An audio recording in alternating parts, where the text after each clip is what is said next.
Welcome everybody to Back to the Roots, episode 2, with myself, Xander Clements, and RK Randy Kugler, our first ever guest on this new show that's all about karting's roots, grassroots racing, and everything up to now. And I'm so excited. John Wood, Wood Brothers Racing, longtime karter, Grand National champion. And John, we know you have such a busy schedule. So first, man, thank you so much for the time, because I can only imagine what this weekend's got to be out of all the weekends for you, but every week probably at this point of the year. Yeah, with us celebrating our 75th anniversary, it's been busy. That's an understatement, and it's neat because almost every one of the tracks thus far have tried to incorporate us into their pre-race or some part of their activities, and it's neat, but it's a little bit chaotic. So it's been a whirlwind for sure. Well, John, what a lot of people may not know is back in your karting days, you were kind of a big deal. You had a lot of success, and we want to talk a lot about that on our podcast today. And I always like to start it with, tell me your first memory of karting. How did you get involved, and where was it? Who was it with? What were you racing? And just what's your first memory? So I have two that they were competing ideas, or like, and it'll make sense when I dive into it, but the first racetrack and the first race that I entered was at Madison Speedway. I think that was the name of it, but it was a super fast. It was basically a hole in the ground, just total bank. It was like Bristol for dirt, and This is North Carolina, Virginia, or North Carolina. So kind of in between Martinsville and Greensboro. It's like halfway in between those two. And at the time, it was a fairly well-to-do local track. I don't think they hosted any WKA stuff, but it was like a money race type racetrack. So Justin Moorfield, and Justin drove for Beef. I don't know if you remember. yeah. Beef. Oh, absolutely. Yeah, Greg and Keith James. Yeah, they were big back then. So we're all from the same area, and I don't know what the relationship is with Justin's dad and my dad, but they knew each other. So I drove one of his karts, and it was just a Saturday afternoon race, nothing special. It was in I guess whatever rookie purple or whatever purple plate restrictor. Yeah, little rookies, no front bumpers. But anyway, I did that, and it went well. I didn't know what I was doing, and so like I'm running third or around that area, and it no one had told me before the race what to do, where to go, what a preferred line was, or anything. And I'm like, well, if these guys are going all the way to the outside on the straightaways, it seems like running the very bottom would be the faster way around. And so I just start inching my way down, and before I know it, I'm kicking up rooster tails because, like on a dirt track on the inside, it's just dirt and mud. And so probably shouldn't have done that. I never wrecked, like nothing bad happened, but it wasn't like, oh my gosh, I went out and won the first race. It was a great experience, but nothing bad happened. The second time, so that went well, and my dad's like, okay, we'll get a cart. So he buys all of Dale Jarrett's equipment. Dale had kind of tinkered around a little bit with his son Jason. Did I say Dale Jarrett? I think I said Dale Jarrett, right? Yes. Yeah. Okay. Yeah, Dale's son Jason, who coincidentally spots for us now, which is okay. Cool. But Jason had carted some. It was I think a Phoenix chassis. It wasn't anything great. In fact, it wasn't anything even good. Little tiny trailer, single axle, just a half-ass outfit. But it was enough to get started. So we go back to Madison, and that night, it must have been a big money race for rookies or junior, whatever it was I was in.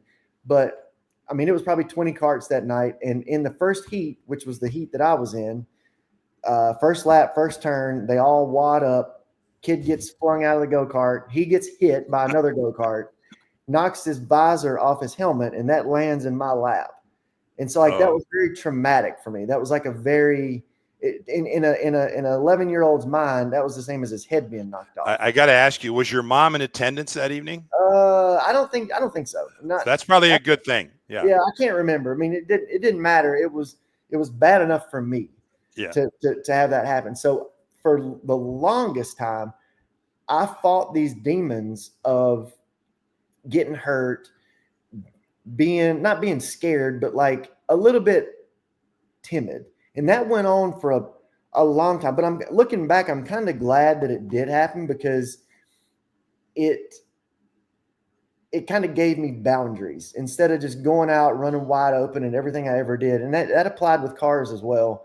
Yeah. It was almost like, all right, ease into this, see how it goes. But that was the reason that I opted to run Champ Karts. It seemed like a safer, and I know that's dumb, but again, 12-year-old's mind, you're not really thinking right. Yeah. And Champ Karts are kind of new on the scene. They look cool. They were big, and they had seat belts. I thought that was the neatest thing. They had seat belts and a steering wheel that would pop off, even though I didn't need it. That's what I did.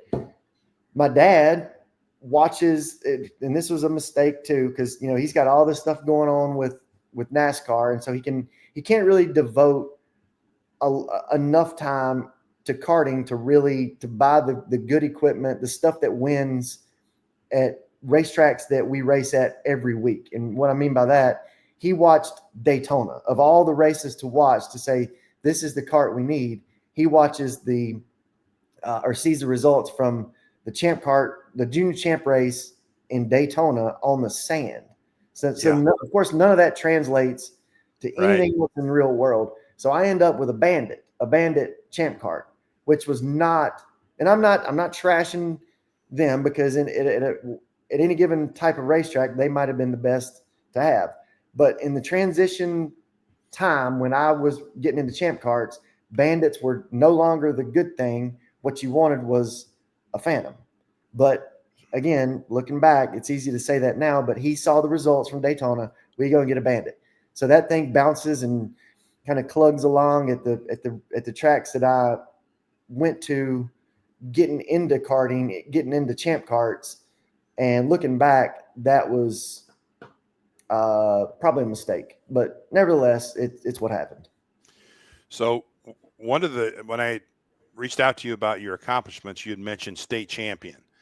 And Xander, back in the day when John raced, and it could be the case now, I'm not sure, I don't follow as closely, but if you were a North Carolina, Virginia state champ, you were going to events with 200 and 300 go-karts, John. Am I right? I mean, they were like mini nationals. They were huge. Yeah. So to run that series in either North Carolina or Virginia and win the Champ Kart class, you were beating some heavy hitters. You were doing something. Am I right? Yeah, North Carolina Dirt was by far and away the most competitive. And it doesn't just apply to the divisions that I raced in. Just as a whole, North Carolina Dirt, the people that won races in North Carolina Dirt also won the national races. Yep. Then maybe South Carolina, because there was some bleed over where, and I did it too. If you ran the North Carolina Dirt races, you probably ran the South Carolina Dirt races as well. But the South Carolina races weren't quite as competitive, and then Virginia would have been a third. Virginia and Georgia were probably equals, but North Carolina was where it was at, and that's it. It makes sense because that's where it's close to the hub of all the not race teams, but the manufacturers. Phantom is in Mooresville or wherever they are in North Carolina, so that stands to reason. Yeah, and you graduated up, of course, you started running national series, and I want to hear some stories about the stadium, but I got to ask you about, you were national champ in the asphalt series and junior champ, correct? Yep. I want to talk about a couple of the national tracks, and one of them that comes to mind, did you ever race at Chapel Hill in New York? You never did? No. We went to Vermont. I think Vermont was a high bank Thunder Road. Barry, Vermont. Right. Then also Orange County. I'm sure you raced Orange County. What would have been the name of it? It was Orange County Raceway. It was a quarter mile, but it was wide, like 5 lanes, and it was fairly flat. But it was unlike a lot of the places you raced. And then I know you raced Charlotte quite a bit at the 5th mile. Oh yeah, that's where my first national win was. Yeah. Was it Charlotte? Yeah. So, and I think it's common knowledge, Xander, the Charlotte 5th mile asphalt was built on landfill. So it was never quite the same track, was it, John, when you went back every time there was a new bump somewhere? Yeah, every year it was more and more like waves. And you could if you stood over in turn 1, you could kind of be downhill and looking at the racetrack eye level as the carts are coming at you, and you could see them going like this. Like it was almost like you'd see the front tires, then you wouldn't see the front tires. It was like waves. How much would you feel that when you'd be driving? A lot. Yeah. I mean, it was, and then you would kind of wheel hop. Like when you get into, as you would be in corner entry, it would sort of like, yeah. But it wasn't because it wasn't a handling issue. It was the racetrack. It was, kart getting light because of the bumps. And what would happen, John, is it would wear people out over time. You get 20 laps out there hitting those bumps. A lot of kids, especially, they didn't have the upper body for it. Yeah, the asphalt races were a lot more physically demanding. And why do you think that was? Well, it's there's more grip. You're on a dirt track, and there's a little bit of give, a little bit of slide. On an asphalt track, it's you're like yanking on the wheel, and it's doing this to you. Like, yeah, right. Right. It was more demanding for sure. Yeah. Yeah. Good deal. Well, tell us some stories from Daytona. You ran the stadium a couple times, didn't you? I did. And the first championship that I won was the 96 National Dirt in Junior Champ. I went into that race and it had like a convoluted scoring system where like you could drop your worst finish, mm-hmm. and then you could you could bring in a state division right finish or something. Anyway, a guy named Brandon Booth and myself went into that race tied, and basically it came down to whoever finished ahead of the other, or maybe it wasn't tied, but it was like it was a number of points where unless you finished like second and third or third and fourth, the gap would increase. And I basically had to outrun him unless something crazy happened. And something crazy did happen. So that race unfolds. I don't remember where I finished, maybe third. And I don't remember where Brandon finished. But after the race, so he's beat me. And it looks like he's the national champion.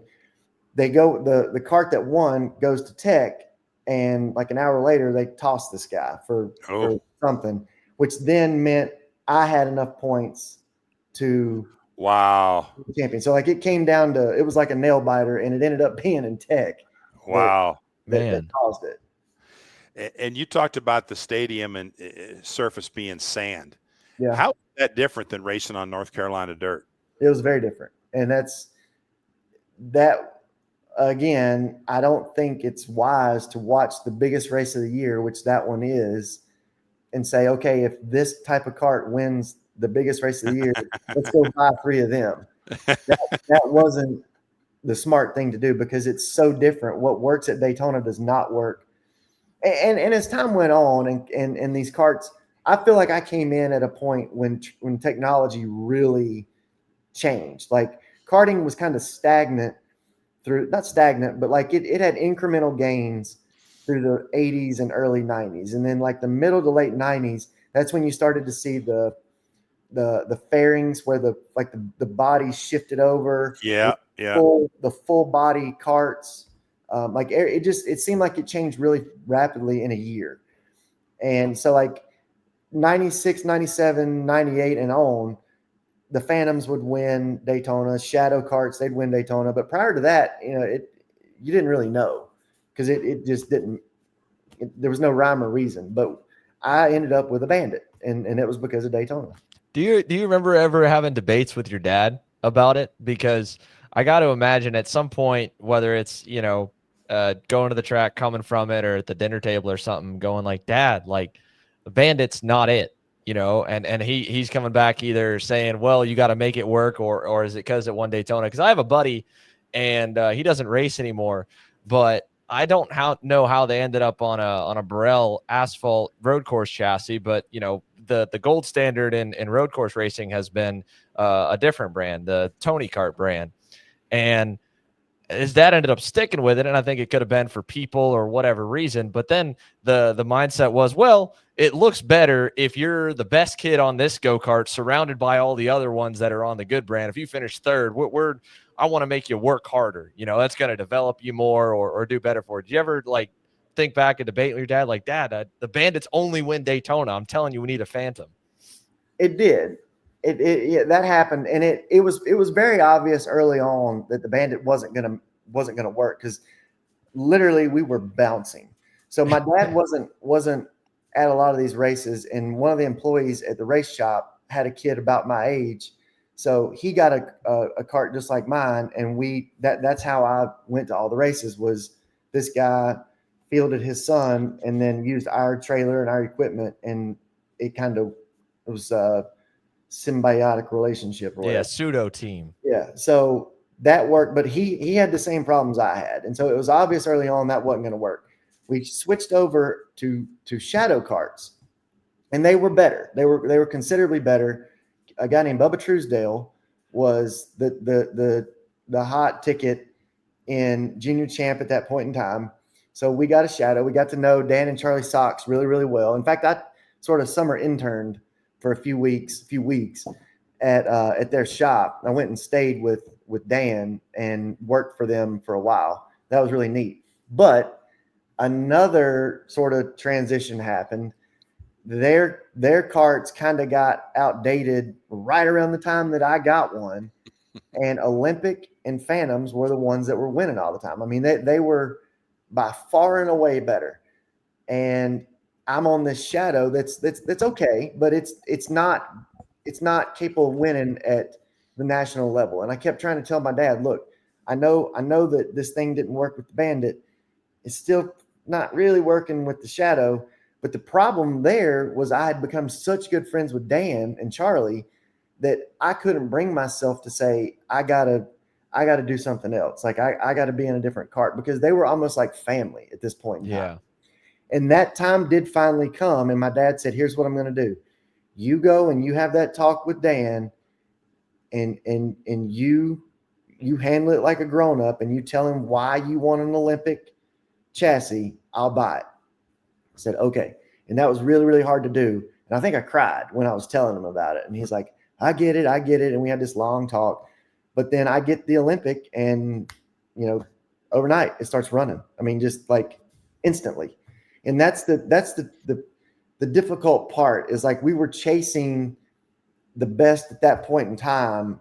And by the time we got it, it was outdated. And there was another, the best, or the greatest. So the way it ended is I ran shadow flat carts and Olympic /trick, whatever they were called, champ carts, and they were good. I mean, they were fast. I went from, running mid pack to winning, and that was really all it took. And then in the flat cart, the shadow was good. It had no issues. Who was building your motors back then, John? A local guy, nothing great. I mean, they were okay, but it's funny because I didn't really. I knew that guys like Brian Vickers. I was really, really good friends with Brian Vickers at that point in time, and I know that Todd Miller was building great engines. He had dynos and all this crap, and so I'm telling my guy, hey, like this motor feels like it's down on power. Can you dyno it compared to this other one and find out? It's like, yeah, I got you, no problem. I never knew he didn't even have a dyno. Oh, jeez. And he never told me that. But the motors were, looking back, if I had to assess our one weakness, like once we got, and when I keep talking about these chassis things and switching here, this was all in a very, very short period of time that this happened. I was in the Olympic chassis for majority of the time that I ran national level. But throughout that, we never really questioned our motors. That I see now how important that is, and it's a big deal. My niece races at Millbridge, and motors are everything. But we didn't really. We just thought they're good enough. It's fine.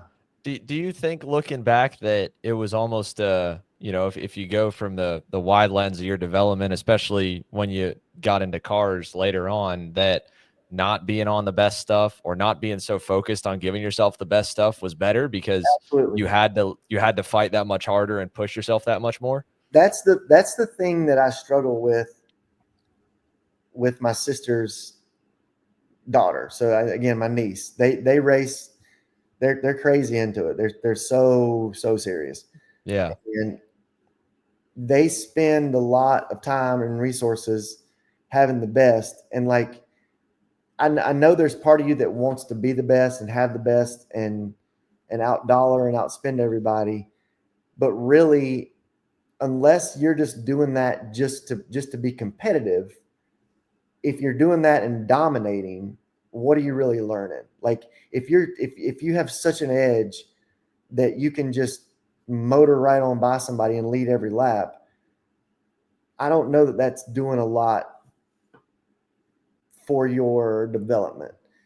And now at the age level that she's in, it's not quite as a parent, but like earlier on when she was in the really like cadet division, that's the total basic entry level.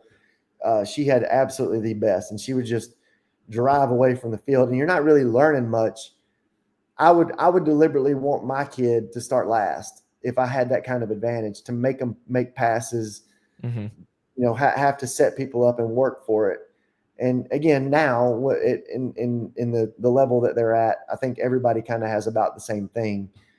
But to answer your question, I don't think having the best and the most expensive does much for you long term if it makes you so good that you sit on pole and win every race and lead every lap.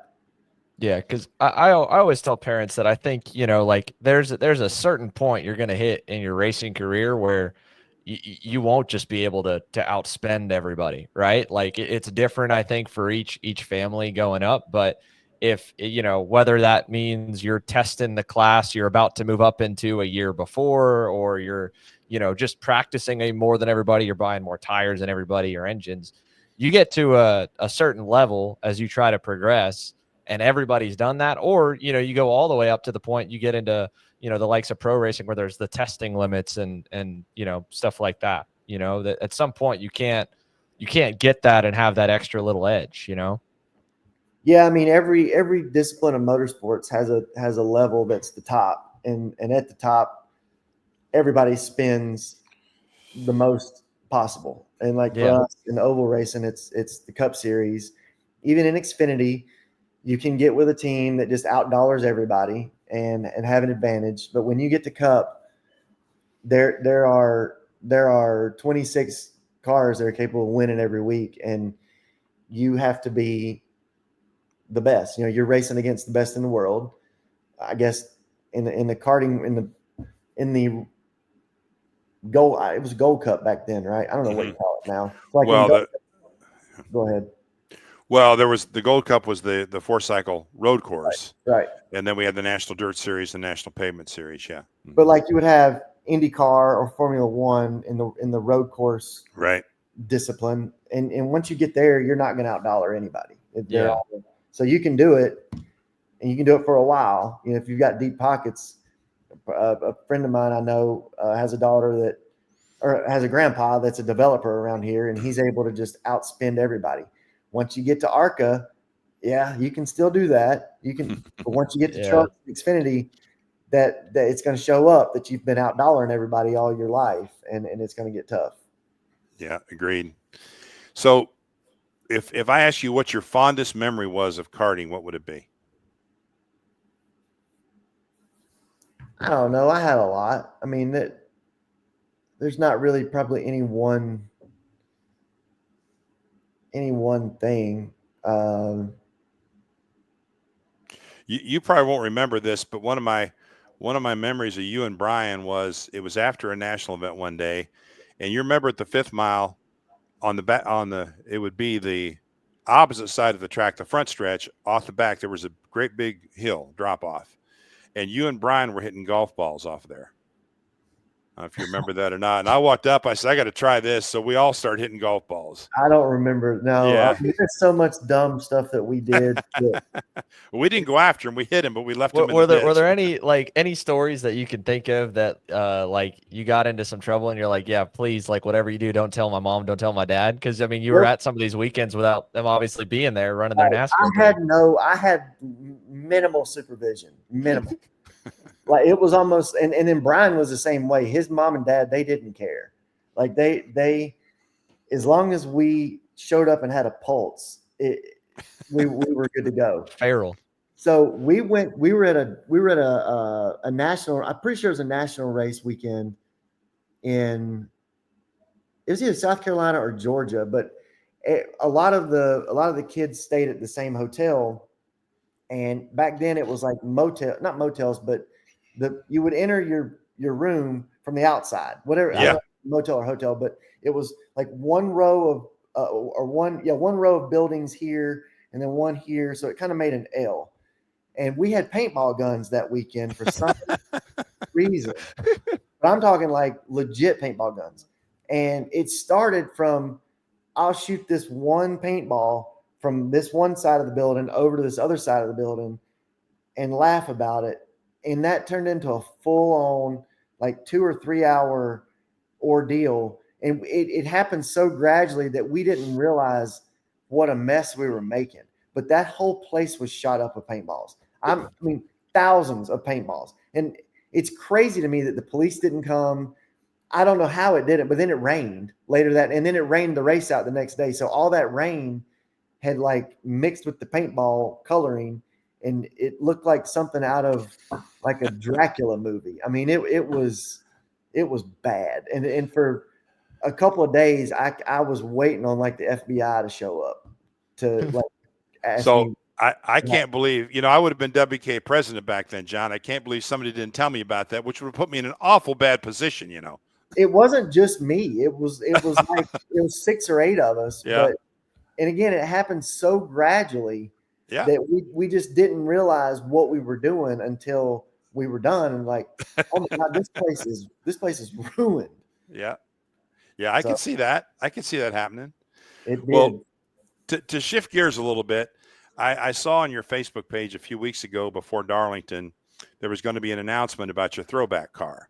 So I tuned into YouTube. I watched this thing live, and I want you to, if you would please tell the story, because your dialogue with the Chapman family and getting the okay to do the throwback, it was just an awesome story. Just tell us how that evolved and where you got to. And folks, when you watch this, if you haven't seen it, Google the throwback car for Darlington for the Wood Brothers. It is a beautiful car. But go ahead, John.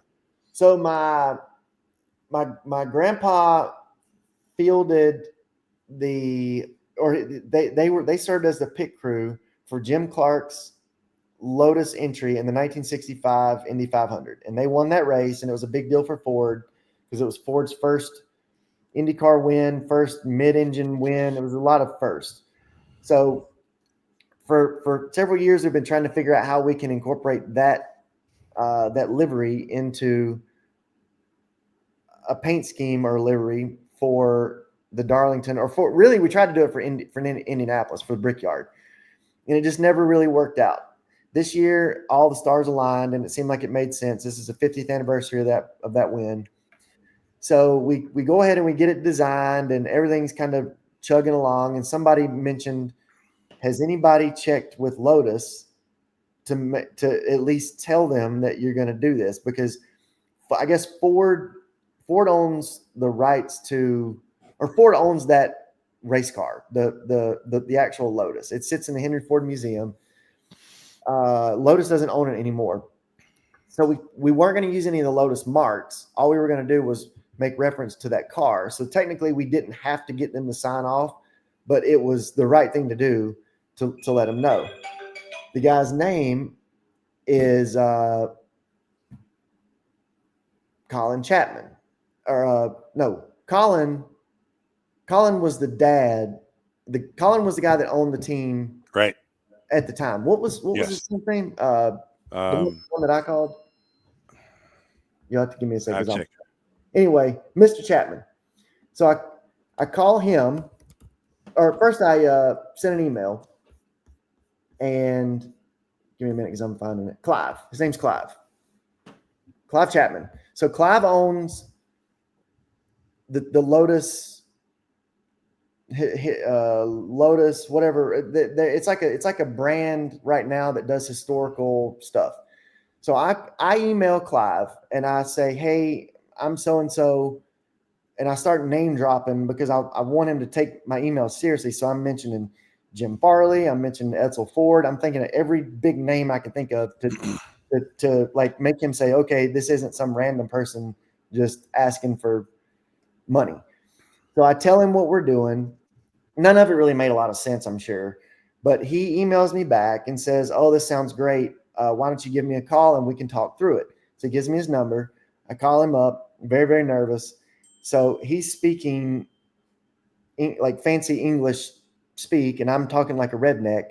So there was a very big language barrier. Even though we both speak the same language, it was tough because IndyCar and Formula One speak differently than NASCAR people. We say tight, loose. They say oversteer, understeer. We say paint scheme. They say livery. We say throwback. They say revival. So all the words are different. So I talked to him and I'm trying to explain to him what we're doing, what we're trying to do. And I can tell he's kind of apprehensive, like, okay. And I think he was waiting for me to say, would you be interested in paying for it? And of course, that wasn't what we were doing. So toward the end of the call, he sort of warms up to the idea and he's like, yeah, that sounds good. Send me some stuff or show me what you got in mind. And so I thought, all right, I'm gonna do one last stab at this, and I'm gonna send an email, and I'm gonna work really, really hard at breaking it down and using words he'll understand. And I attached some pictures and was very in depth about it. But long story short, he finally realized what we were doing, who we were, and great, let's go. I think it's an awesome idea, and so that's what we did.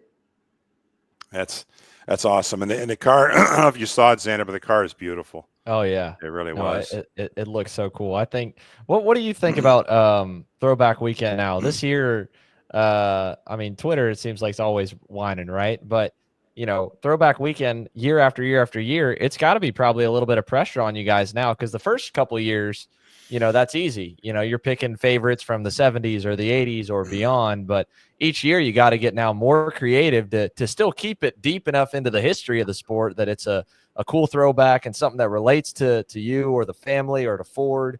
I mean, next year, I'm sure the marketing team's already like, okay, what are we going to do now? We already done this.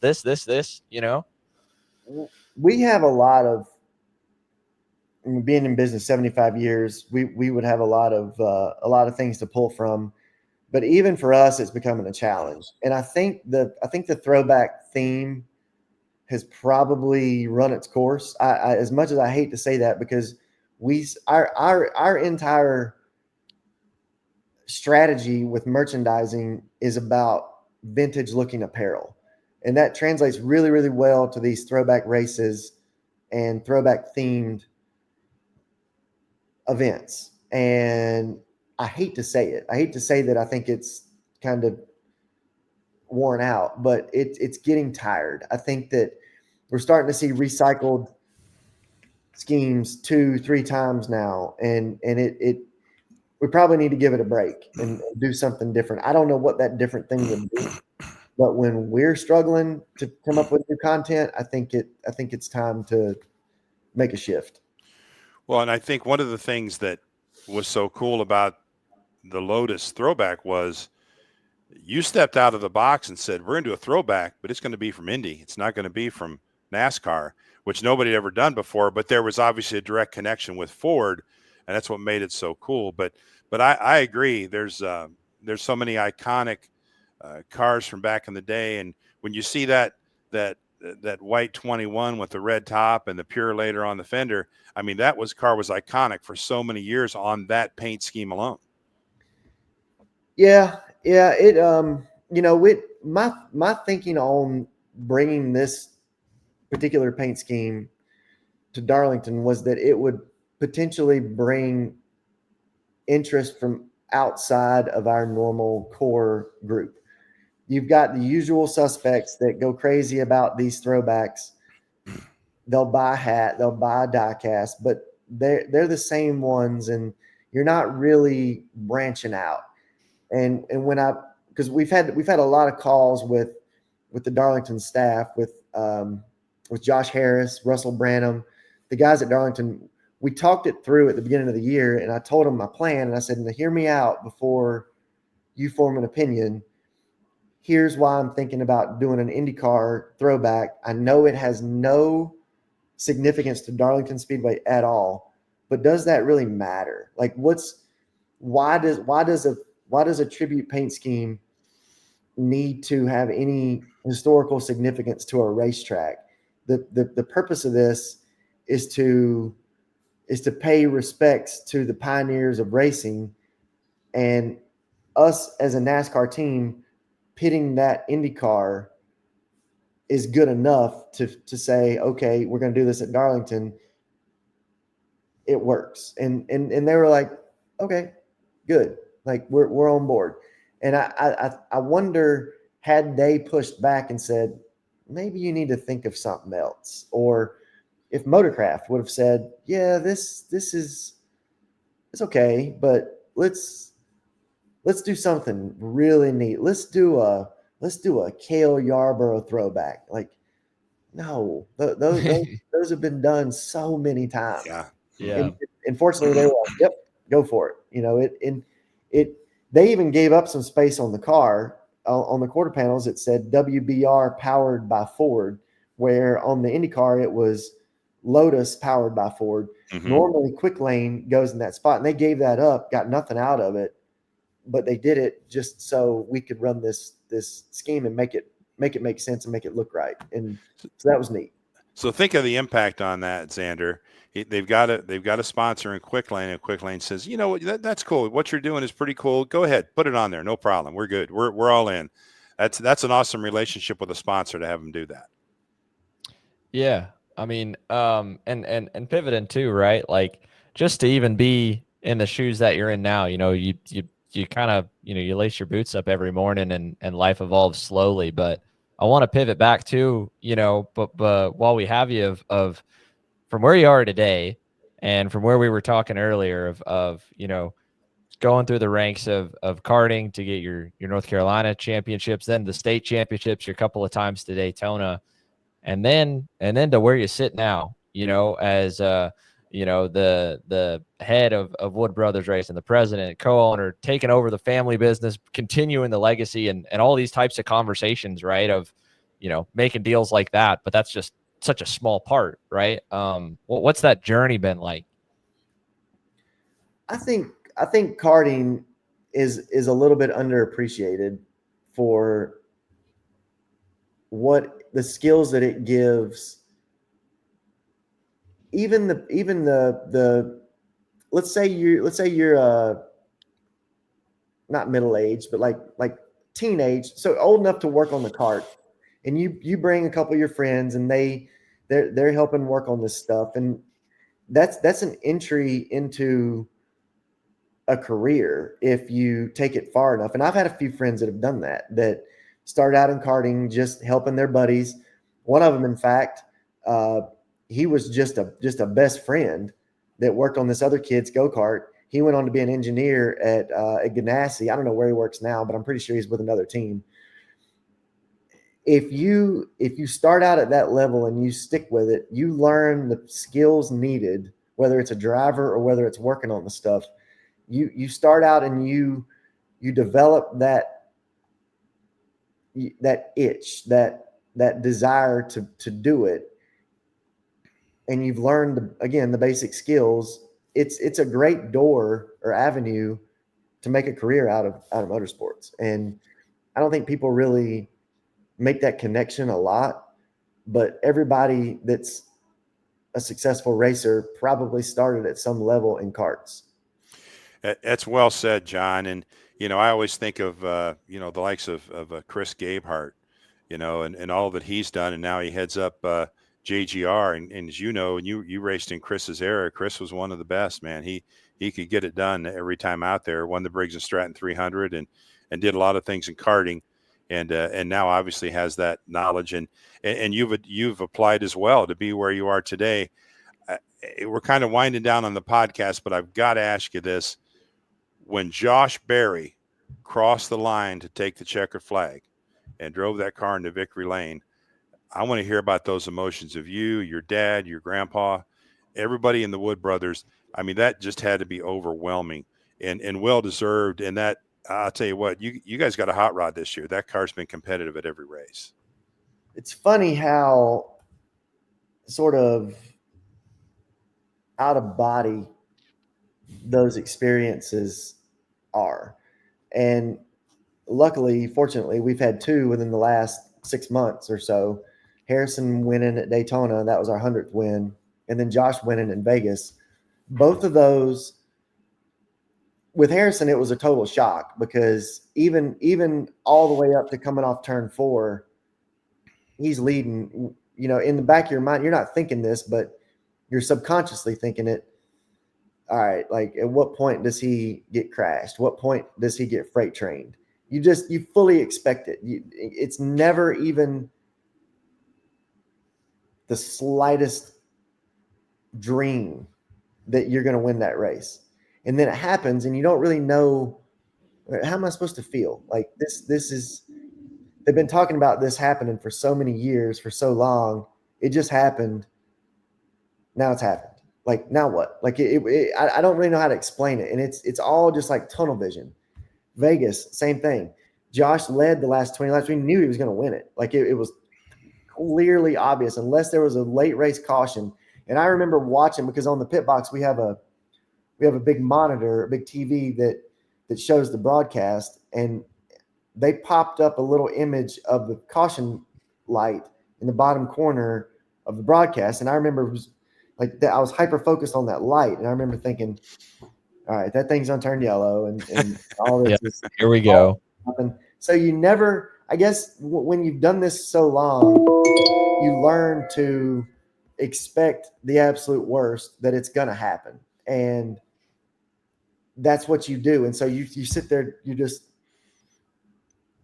like that, and then after the very second that you cross the line, then you change your thinking and your emotion, and it becomes great. But you're so detuned, and it's crazy too, because we'll always have guests around us on the pit box, and they'll be jumping up and down and going nuts with 5 to go. And it's like, guys, like you're not going to be that happy here in just a minute. So yeah. I'd tone it down a little bit. But again, it was like tunnel vision. It was just a really, really bizarre feeling. But I'm glad I got to experience that with my dad. It was just the two of us there that day. My uncle wasn't there, and it was a neat experience for the two of us.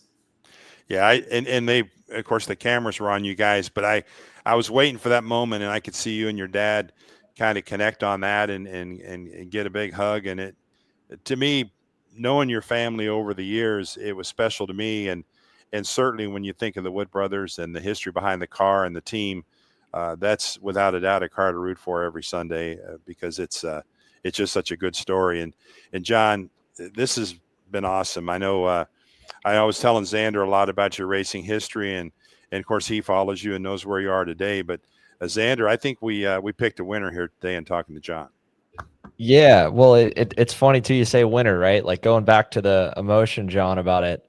You talk to like the most competitive people in racing, drivers, crew chiefs, team owners, and winning is almost like it's like a relief, right? Once the checkered waves and you've actually won the race, like you're kind of on pins and needles, even when you think you have it, and you're in your head going, yeah, no, something's gonna happen. No matter how good of a run you've been on or how cold of a streak you've been on, and then it's like the weight just bears down, and then it goes away. Like I have to imagine that was kind of like a, surreal moment, right, with your dad there in Vegas. It was, and it was a different place than it was with Harrison. With Harrison, yeah. It was like beat down. We're struggling so much, and all of a sudden relief. With Josh, we'd been contending for wins and leading in like every race. So it wasn't really like a life-altering moment. He had already proven that he deserved that ride, and we had proven that we were competitive. So that win was just almost like a bonus. It wasn't something that totally changed the course of our trajectory. It did lock us in the playoffs early on, and that was a huge bonus. But they were just two completely different events, two different occurrences. Yeah. I think to close it off, Randy, I want to steal your last note we had, and to give kind of a closing thought, John, is obviously this is such a karting based show that when you look back at all your experiences getting into racing, through go-karting, racing up the ranks, winning some of the biggest wins, but then also all the lessons you learned, like, if you were to sum it all up, the influence that karting specifically has had on your life all the way through to today and beyond, how would you put that into words? Karting gave me an outlet. It was like a second identity, and I needed that because I grew up in a really small town, very rural, farming, different place, and it was tough for me to be one of the smaller guys early on in high school. Now, once I got older, senior year, like I ran the place, but early on it was tough. Like I struggled, and this karting thing was a way where I could leave that life where I was different, go somewhere where I was equal and normal, and there were other people like me doing things that I like to do the same. And it was like a way of not falling into despair. I don't know how to explain it, but like I was able to, from Friday to Sunday, every weekend, be myself. And I know that doesn't happen with a lot of people. It's different with everybody, but it gave me the self-confidence to not let that home style lifestyle alter my brain or whatever. I don't know how to explain it, but it was. You explained that pretty well, and I can relate to that myself just as a kid, because I had my school life, and at times I didn't feel like I really fit in, and then I got to the go-kart track, and my mom and dad had a go-kart track, so I had my own go-kart track. We traveled, and I was with my buddies, and it was in my element. Yep. I've never had anybody explain it that way, John, but that's so true, and you could go out and be a racer. Yep. Well said, my friend.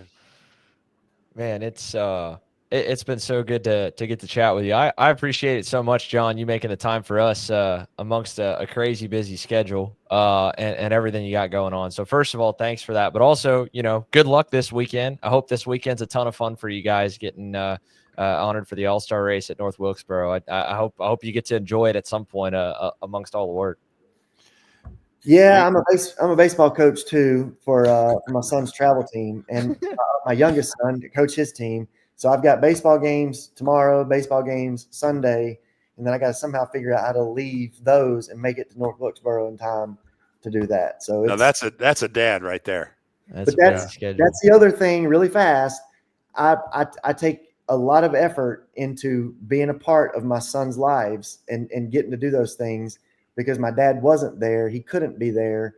And at the time I thought, man, this is great. I can go and do whatever I want and have no supervision. But looking back, it would have been better if he was. And so I make a point to not miss those. That's awesome. That's admirable, John. Very good. Yeah, I agree with Xander. I think we hit a home run here, John. Your story's really, I think, heartfelt, genuine, and it says a lot about karting and where you are today. And we really, really appreciate you. Yep. Well, thank you. It's been a neat trip down memory lane. All right. Very good. Well, good luck this weekend and on through the NASCAR season, John. We'll be cheering for that 21, believe me. Appreciate it.